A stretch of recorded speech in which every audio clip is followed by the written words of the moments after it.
My name is Luna. I am 32 years old.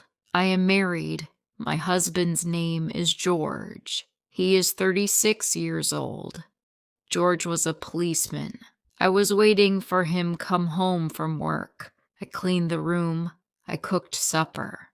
Every now and then, I looked at the clock. I was not worried.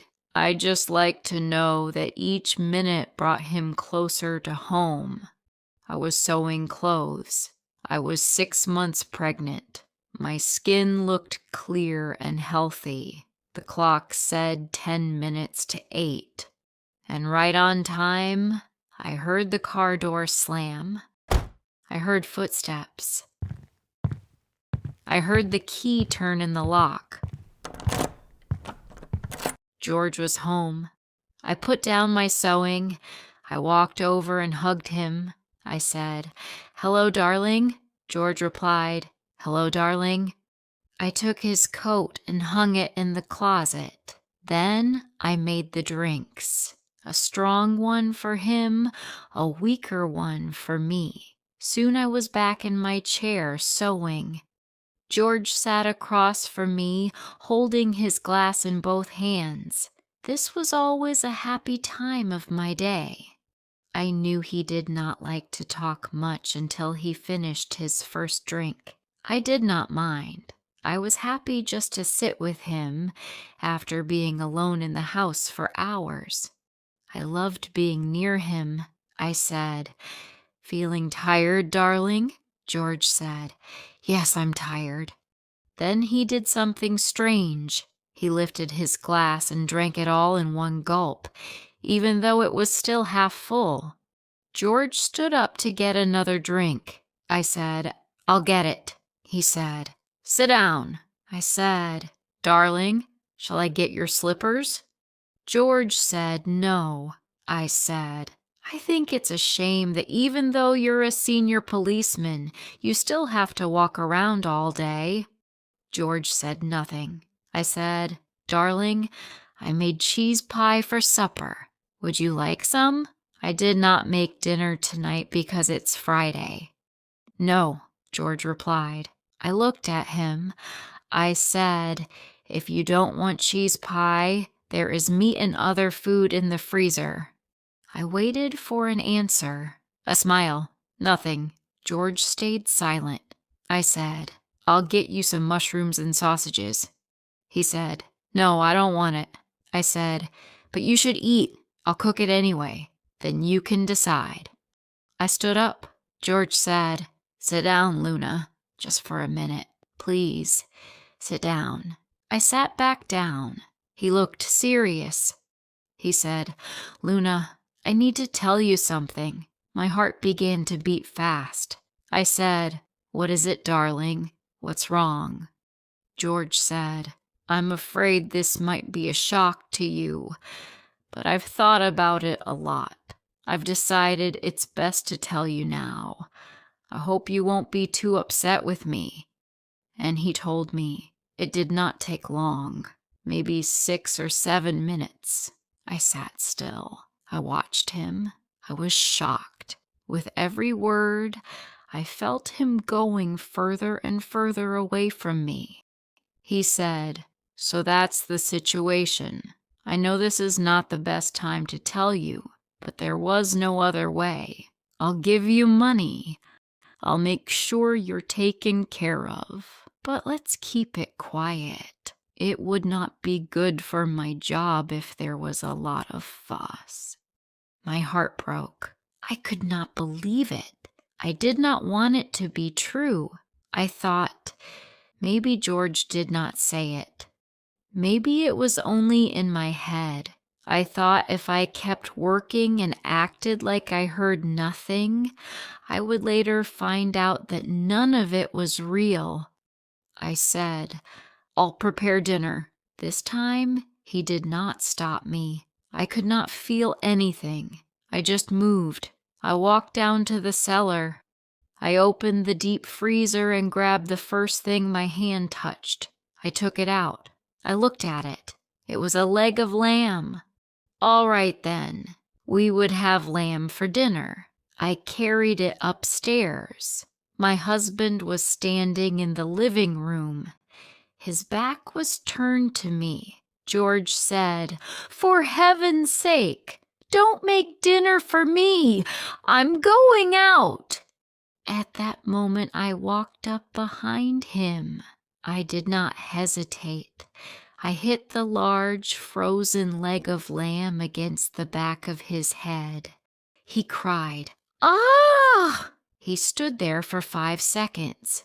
Then he fell onto the carpet. I stood there staring at his body, still holding the meat in both hands. "Okay, so I've killed him," I told myself. I was the wife of a detective. I knew what would happen next. But I did not care. I was only worried about my baby. What were the laws about murderers who were pregnant? Did they kill the mother and the unborn child too? Or did they wait until the baby was born? I did not know, and I did not want to take any risks. I carried the meat into the kitchen. I put it in the oven and turned the oven to high. Then I fixed my hair. I tried to smile.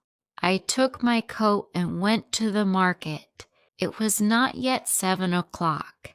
The lights were still on in the grocery shop.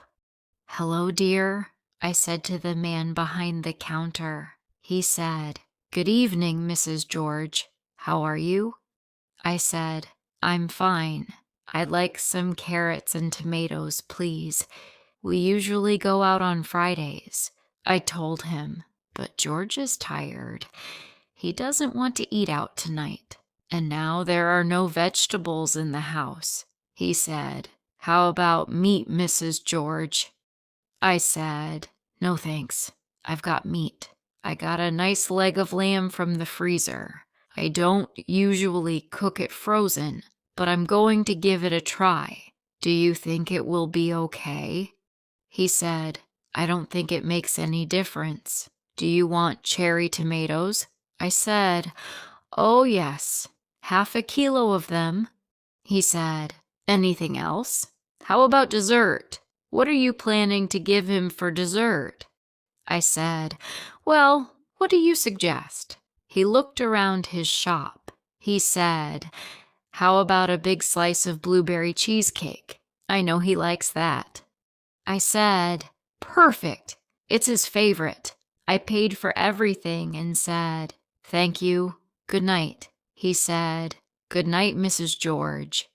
As I hurried home, I told myself I was simply going back to my tired husband who was waiting for dinner. Mrs. George, going home with vegetables on a Friday evening to cook dinner for her husband. Do everything right. Do everything natural, and there will be no need for acting. I entered my house smiling. "George, how are you, darling?" I called out. I went into the living room. I saw George lying there on the floor. I froze. All my old love for him came back. I ran to him. Tears filled my eyes. It came naturally. I didn't need to act. A few minutes later, I called the police station. I said, "Please come quickly. George is dead." The policeman said, "Who is this?" I said, "Mrs. George." The policeman said, "Mrs. George, you mean Mr. George is dead?" I said, "I think so. He's lying on the floor. I think he's dead." The policeman said, "We'll be right over." The car arrived very quickly. 2 policemen walked in. I knew them both. I knew almost everyone at that station. I went to Detective Albert. I said, "Is George dead?" He said, "I'm afraid he is. What happened?" I told him my story, going out to the market, coming back, finding him on the floor. Albert noticed blood on George's head. Soon, more people arrived, a doctor and a police photographer. The detectives kept asking me questions. I told my story again. How George came in, how tired he was, how he did not want to go out for dinner.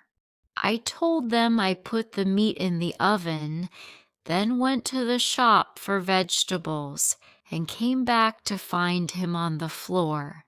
Detective Albert said, "Which shop?" I told him. He went outside to the street. He came back 20 minutes later.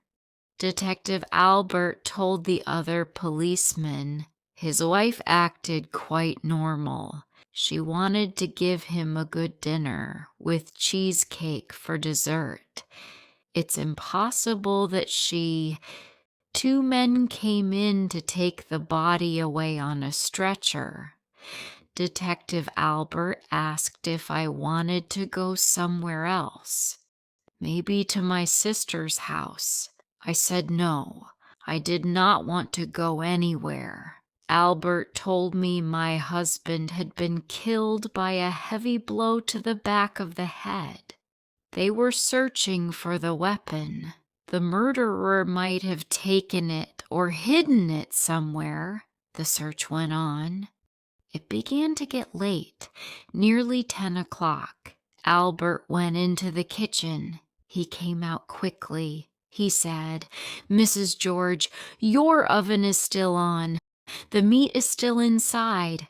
I said, "Oh dear, I completely forgot." I went into the kitchen and turned off the oven. When I came back to the living room, I spoke to Albert. I said, "You are all trying to catch the person who killed George.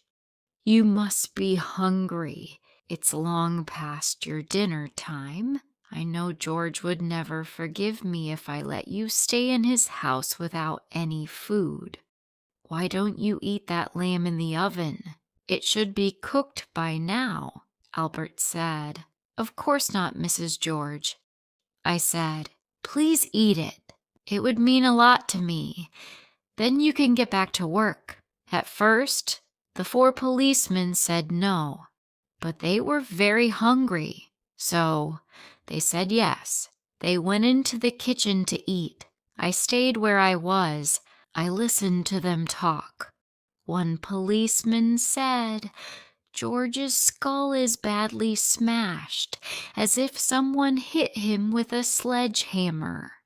That's why it should be easy to find whoever did it. He's not going to carry something that big around with him. I think it's here in the house, probably right under our noses. What do you think, Albert?" And in the other room, I began to giggle. If you liked this story, please like, comment, share, and subscribe.